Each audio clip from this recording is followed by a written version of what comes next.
थे? क्या अच्छे थे क्या? देश की सरकार बता दे। एक बात आप समझ लो, चुनना जो आदमी सांसद बन गया, बेटियों की इज्जत से खेलने का उसे कोई अधिकार नहीं मिल जाता। एक बात ध्यान से समझ लो, अभी तो एक आरोप लगा है, वो तो 84 FIR है, 1996 में टाडा लगा, पोक्सो तो अब लगा है, 37 मुकदमे पहले चल रहे हैं। और भाई साहब ललन टॉप के कैमरे पे कह रहा था कि मैंने एक आदमी को गोली मार दी, वो मर गया। जो आदमी अपनी गुंडागर्दी का बयान अपने मुंह से कर रहा हो, उसकी छवि हम क्या खराब करें? पहला गुंडा मवाली है। मुकदमे तो हमारे खिलाफ लिखे जा रहा है, जब फोल्डिंग इन बच्चों को सोने को नहीं मिल रहा है, पानी नीचे भरा हुआ था, एक लकड़ी के टुकड़े की औकात इतनी हो गई कि देश की मेडलिस्ट बेटी की इज्जत उछाली जा रही है। होल्डिंग का टुकड़ा इतनी बड़ी चीज थी क्या? वो हथियार था क्या? क्या वो बारूद था क्या? इस देश को समझना होगा, ये लड़ाई हम गांधी के तरीके से लड़के जाएंगे। हम कमाल की बात करते हैं, अन्ना आंदोलन की शुरुआत यहां से हुई है, आप कह रहे हैं यहां से लड़ाइयां नहीं जीती गई? सत्ता पक्ष सत्ता में मूंगफली बेच के आया था क्या?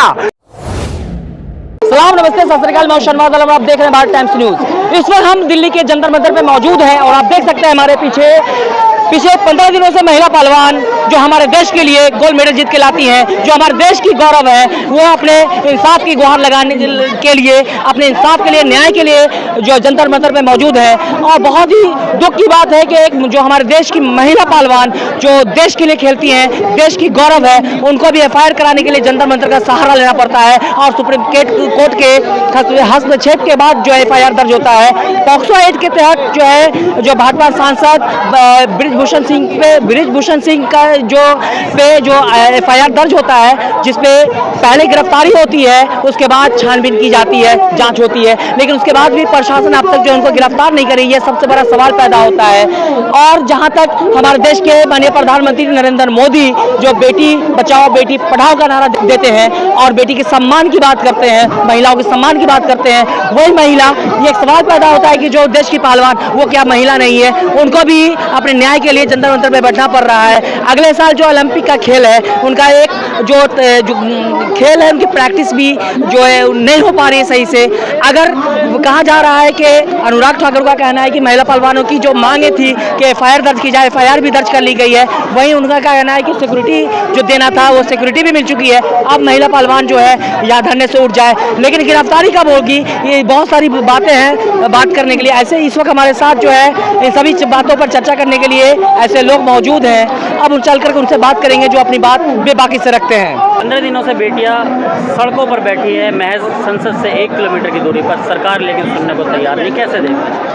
देखिए, बेटियां 15 दिन से सड़क पर हैं और ऐसे वक्त में है जब G20 जैसी बड़ी मीटिंग, इस दुनिया की नजर दिल्ली पर है, दिल्ली नेतृत्व विश्व का कर रहा है और दिल्ली की उसी चौखट पर बेटियां 15 दिन से क्यों सड़क पर हैं? क्योंकि दरअसल पोक्सो एक्ट में कानूनी प्रावधान ये है कि धारा लगने के बाद 48 घंटे के अंदर गिरफ्तारी होनी चाहिए। क्या इस देश में, उस दिल्ली में जिसे दुनिया का नेतृत्व करने का वक्त हो चला हो, उसमें कानून लागू नहीं हो पा रहा है?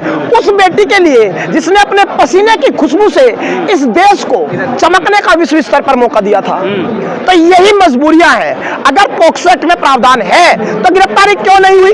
और गिरफ्तारी नहीं हुई तो इसके कारण क्या है, यही पूछने हम आए हैं। कारण क्या? बृजभूषण ये कह रहे हैं कि मैं सहयोग करने के लिए तैयार हूँ दिल्ली। हाँ, इसमें भी दो बातें। बृजभूषण कह रहे हैं कि मैं सहयोग करने को तैयार हूं, लेकिन परसों के इंडियन एक्सप्रेस में DCP साहब साउथ, उनका एक बयान छपा है। उन्होंने कहा है कि we have not issued any notice to Brijbhushan Singh yet because we have not found any evidence yet.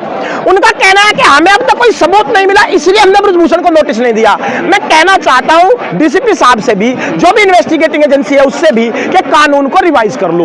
हो सकता है कई बार गर्मी में भूल चूक हो जाती है। पोक्सो एक्ट में एविडेंस की बात बाद में है, पहले गिरफ्तारी का प्रावधान है। क्या इस देश में एक समय पे 2 कानून चल सकते हैं? अगर चल सकते हैं तो फिर बात हो सकती है। लेकिन अनुराग ठाकुर का एक बयान कल से सुर्खियों में है, परसों से सॉरी, उन्होंने ये कहा कि 2 मांगे थी जो ये लोग यहाँ पर बैठे हैं, पहली के FIR हो और दूसरी मांग है कि हमें सुरक्षा दी जाए। दोनों मांगे पूरी होगी, अपने घर चले गए। हम कह रहे हैं अनुराग ठाकुर मंत्री जी के सारे बयानों को आज एक जगह समेट लेते हैं। उनका पहला बयान जनवरी में आया, जब वो यहाँ मिलने आए, उन्होंने सुरक्षा की गारंटी दी, उन्होंने कहा कि कमेटी कार्रवाई करेगी। 3 महीने बीत गए, कमेटी ने कार्रवाई नहीं की। अनुराग ठाकुर जी का दूसरा बयान, उन्होंने कहा मैं 12 घंटे खिलाड़ियों से बैठक करके आया हूं, 2 मिनट की बैठक को 12 मिनट मिनट की बैठक को 12 घंटे की बैठक मंत्री जी बता दे रहे हैं। कौन सा घंटा, कौन सी घड़ी समय का चक्र चला रही थी उस समय, जिस समय वो 12 मिनट की मुलाकात 12 घंटे की बता रहे हैं। तीसरी बड़ी बात, वो कह रहे हैं कि जांच में खिलाड़ियों को सहयोग करना चाहिए। इंडियन एक्सप्रेस ने साफ साफ कोट किया है कि पुलिस हैज टेकन जितने भी बयान यहां मिले हैं, police has taken the evidences from all 5 players and 7 players yet.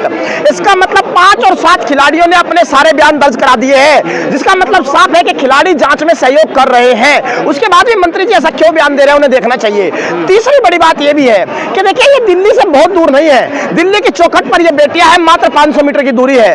अगर मंत्री जी आकर के यही बात सुलझा देते तो गर्मी में किसान को जब गन्ना तोलना था, अनाज रोपना था, उस वक्त किसान को यहाँ गर्मी में आना नहीं पड़ता, मुद्दा सुलझ जाता। शायद सरकार सुलझाना नहीं चाहती। क्यों नहीं सुलझाना चाहती? सवाल यह है कि सामने एक ऐसा व्यक्ति है जिस पर 84 एफआईआर, 37 मुकदमे, 1996 पे टाडा एक्ट लगा था जनाब पे। टाडा से बड़ी कोई धारा होती है? कहते थे दाऊद इब्राहिम साहब के संबंध है, आप जेल में जाओ। तब भी इनकी पत्नी ने चुनाव लड़ा। देखिए, बड़ा व्यक्ति है। अगर ये आदमी आज बच गया तो बेटियां रात में सपने में ब्रजभूषण का नाम चिल्लाया करेगी। इसीलिए लड़ाई जितनी जरूरी है। तो क्या लग रहा है कि लड़ाई जीत पाएंगे? देखिए, एक बात आप जान लीजिए, ये बेटियों के सम्मान की लड़ाई है। इस लड़ाई को अगर हम हार गए तो हर भाई की कलाई सूनी हो जाएगी। इस देश में कोई भाई राखी की थाली हाथ में थमा नहीं पाएगा। ये लड़ाई जीतेंगे, क्योंकि लड़ाई उम्मीदों से नहीं, हौसलों से लड़ाई जाती है, और हौसले हमारे बुलंद हैं, हम लड़ाई जीत के जाएंगे। ब्रजभूषण ये कह रहे हैं कि अगर मेरा आरोप सिद्ध होता है तो मैं फांसी पर चढ़ने के लिए। कसाब ने भी यही कहा था कि मैं निर्दोष हूं, मुझ पर कोई आरोप नहीं है। क्या कसाब को फांसी नहीं हुई? हर अपराधी यही बात कहता है। लेकिन कैसे जांच हो पाएगी? क्या तरीका निकलेगा? क्योंकि लोग ये कह रहे हैं दिल्ली पुलिस पर भरोसा नहीं है। आखिर कौन सी एजेंसी जांच कर पाएगी? इसी चीज की बातचीत करने आज बड़े अधिकारी से हमारे खाप चौधरी आए हैं, वो बातचीत करेंगे और जो भी बात होगी उसमें फैसला आपके सामने आएगा। तो जिस तरीके से ये बेटियां यहाँ पर बैठी हैं, ब्रजभूषण पर इनका ये कहना है कि हमारी तरफ से जो है आरोप है कि भाई उन्होंने हमारा यौन शोषण किया। ब्रजभूषण का ये कहना है कि 2016 की बात बता रहे हैं। उसके बाद फिर जब विनीश फोगाट की, साक्षी मलिक की जब शादी होती है, वो अपनी शादी में क्यों बुलाते हैं अगर हमने इनके साथ ऐसा कुछ किया? देखिए सर, आप एक बात समझ लीजिए, स्पोर्ट्स में मामला ऐसा होता है, खासकर कुश्ती जैसे खेल में, जो व्यक्ति पद पर बैठा है वही आपके कैरियर को बर्बाद भी कर सकता है। और ये बात वो लगातार कहते भी दिखे, एक पहलवान को थप्पड़ मारते हैं, उन कैमरा वो दिखे। इसका मतलब ये बच्चियां जब तक इनके पास कोई पहचान नहीं थी, तब तक इतने आदमी, बड़े आदमी के खिलाफ नहीं लड़ सकती थी। पहले काम था कि एक पहचान बना लें, अपने पसीने को बहाते हुए पहचान बना ली। आज लड़ाई लड़ने उन बेटियों की आई है, जिन 7 बेटियों, जो 7 बेटी जिन्होंने एफआईआर दर्ज कराई है, वो गरीब परिवारों से आती है। अगर ये आदमी खुला छूटा रहा तो उनकी सुरक्षा की जिम्मेदारी कौन लेगा? इसीलिए हर मेरे घर का बुजुर्ग 85 साल की उम्र में भी अपनी पोती को बचाने आया, अपनी बेटी को बचाने आया, और बचा के जाएंगे। लेकिन मीडिया से बात करते हुए ये कह रहे हैं ब्रजभूषण के देश सुप्रीम कोर्ट से चलेगा, जंतर मंतर से नहीं। देश सर टुकड़े गैंग बैठे हुए हैं। ब्रजभूषण को पहली बात तो यार पता नहीं है, आदमी थोड़ा बहुत पढ़ ले। देश सुप्रीम कोर्ट से नहीं चलता, देश सरकार से चलता है। सुप्रीम कोर्ट न्यायपालिका, विधायिका और कार्यपालिका, देश के संविधान ने 3 अलग अलग चीजें बनाई है। सुप्रीम कोर्ट के बाद, आदेश के बाद ही एफआईआर हुई है। जिस धारा में एफआईआर हुई है उस धारा में तुरंत गिरफ्तारी का प्रावधान है। यही हम भी कह रहे हैं कि देश कानून से चलेगा, पहले गिरफ्तारी दो। और बता रहे हैं अभी नहीं, कुछ दिनों बाद दिखाएंगे। ये तो अपने आप हथकड़ियां ढूंढेगा कि भाई साहब मुझे हथकड़ी पहनाओ, मुझे अंदर जाना है। ये किसान फंस गए बिना बात, ये नहीं छोड़ेंगे। राहुल गांधी पे कितनी जल्दी एक्शन लिया? तो क्या जी, उनको फंसाया जा रहा है, उनकी छवि को धूमिल की जा रही है। वो लगातार, अगर उनके लगातार जो 6 बार से सांसद है, छवि हाँ हाँ ठीक है बोलिए। दाऊद का आदमी 6 है, बार से जो है वो हाँ। सांसद है। हाँ। अगर वो अच्छे जमीन को जनता क्यों चुन रही है? सवाल बात आप सुनिए, चुने तो अतीक अहमद भी गए थे, क्या अच्छे थे क्या? देश की सरकार बता दे। एक बात आप समझ लो, चुनना, जो आदमी सांसद बन गया, बेटियों की इज्जत से खेलने का उसे कोई अधिकार नहीं मिल जाता। एक बात ध्यान से समझ लो, अभी तो एक आरोप लगा है, वो तो 84 एफआईआर है। 1996 में टाडा लगा, पोक्सो तो अब लगा है, 37 मुकदमे पहले चल रहे हैं। और भाई साहब ललन टॉप के कैमरे पे कह रहा था कि मैंने एक आदमी को गोली मार दी, वो मर गया। जो आदमी अपनी गुंडागर्दी का बयान अपने मुंह से कर रहा हो, उसकी छवि हम क्या खराब करें? पहला गुंडा मवाली है। लेकिन ब्रजभूषण ये भी तो कह रहे हैं कि जितने लोग ये बैठे हुए हैं, अगर मैंने अपने समर्थकों को वो कह दिया तो इससे बड़ी तादाद। बहुत ठीक बात कह रहे हैं भाई। 2 बातें इसमें है। 3-4 संत महात्मा हमने भी देखे, वो ये कह रहे थे कि हम उनके समर्थन में जाएंगे। पहले तो उन चारों को लाओ भाई, कौन सी गीता पढ़ के आए थे, कौन से धर्म का पाठ पढ़ा था कि जहां द्रौपदी के अपमान पर तालियां बजेगी और सीता के अपमान पर वाहवाही होगी? पहले तो महात्माओं को लाओ, हम भी देखेंगे कौन से धर्म के पुजारी हैं। दूसरी बड़ी बात, वो ये कह रहे हैं मेरे समर्थक आने को तैयार है। भाई समर्थक आए उनके, लेकिन अपनी बेटियों को गोद में लेके आए, नन्ही बच्चियों को, और उनसे नजर मिला करके कह दे कि ये बेटियां झूठी है, तो हम समर्थकों की बात कर लेंगे। वो कह रहे हैं कि जितने मेरे समर्थक है वो लोग कह रहे हैं कि हम इनके खिलाफ मुकदमा लिख के, मैंने उनको रोक रखा है। अरे लिख दो भाई, मुकदमे तो हमारे खिलाफ लिखे ही जा रहा है। जब फोल्डिंग इन बच्चों को सोने को नहीं मिल रहा है, पानी नीचे भरा हुआ था, एक लकड़ी के टुकड़े की औकात इतनी हो गई कि देश की मेडलिस्ट बेटी की इज्जत उछाली जा रही है। फोल्डिंग का टुकड़ा इतनी बड़ी चीज थी क्या? वो हथियार था क्या वो बारूद था क्या?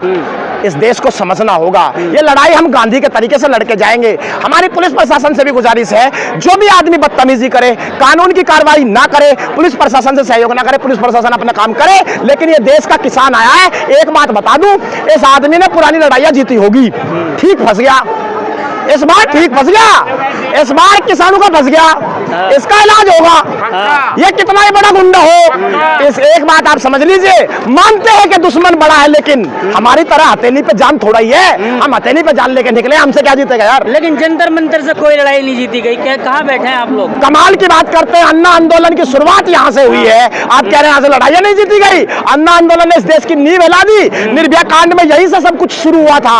ये जंतर मंतर तो पूजनीय धरती है, और इस सर्कल की हिम्मत जुटाइए। इस देश का सबसे बड़ा सपूत गांधी कभी संसद की चौखट नहीं चढ़ा, लेकिन यहीं से इसी दायरे में बैठ के प्रवचन करता हुआ शहीद हो गया था। यह शहादत की धरती है, इसका अपमान ये देश बर्दाश्त नहीं करेगा। जब से ये कॉल दी गई कि 7 तारीख को तमाम खाप पंचायतें पहुंच रही है, तब से लोग लगातार कमेंट में लिख रहे हैं, कह रहे हैं कि अब ये आंदोलन जीवी वहां पहुंच गए, अब फिर वहां भी ऐसे लोग। देखो यार, आज का दिन बहुत महत्वपूर्ण है। पहला इसलिए महत्वपूर्ण है कि आज हमारे घर के बड़े बुजुर्ग आ गए, आज हमारा पेपर होना है, क्योंकि ये आंदोलन हमने चलाया अब तक 13 दिन। तो एक तो आज हमारा पेपर है, वो हमसे पूछेंगे भाई तुम्हें जो ट्रेनिंग दी थी हमने पालने में झुला के अपने, तुम ठीक काम कर रहे हो कि नहीं? पहला तो हमारा ही पेपर है आज। दूसरा, हमारे घर में जब चौखट पे चौधरी आता है ना, तो सारे घर की सफाइयां होती है और हर बच्चा नतमस्तक हो जाता है। हम भी नतमस्तक खड़े, 3 बजे इस घर का चौधरी आदेश सुनाएगा, और जैसा आदेश होगा वैसा आगे पालन होगा। और आप इंतजार करिए, इस देश ने कभी बेटियों के खिलाफ आंदोलन बर्दाश्त नहीं किए, इस देश ने कभी द्रौपदी का अपमान बर्दाश्त नहीं किया। भले इतने बड़े युद्ध हो गए, ये लड़ाई सम्मान के लिए लड़ी जाएगी, इंतजार करिए। पक्ष द्वारा कहा जा रहा है कि ये राजनीतिक अड्डा बन चुका है और 2024 का एजेंडा। अच्छा, सत्ता पक्ष सत्ता में मूंगफली बेच के आया था? सत्ता पक्ष सत्ता में मूंगफली बेच के आया था क्या? सत्ता पक्ष जब निर्भया की लड़ाई लड़ने इस देश में सड़क पर निकला था विपक्ष में होते हुए, तब क्या वो राजनीति करने निकला था? अगर बेटियों के सम्मान में 2011 में भाजपा राजनीति करने निकली थी, तो फिर उनका आरोप सही रहा होगा। अपना परिचय। मेरा परिचय शुभम मलिक, जिला शामली, उत्तर प्रदेश, जिला प्रवक्ता भारतीय किसान यूनियन टिकैत।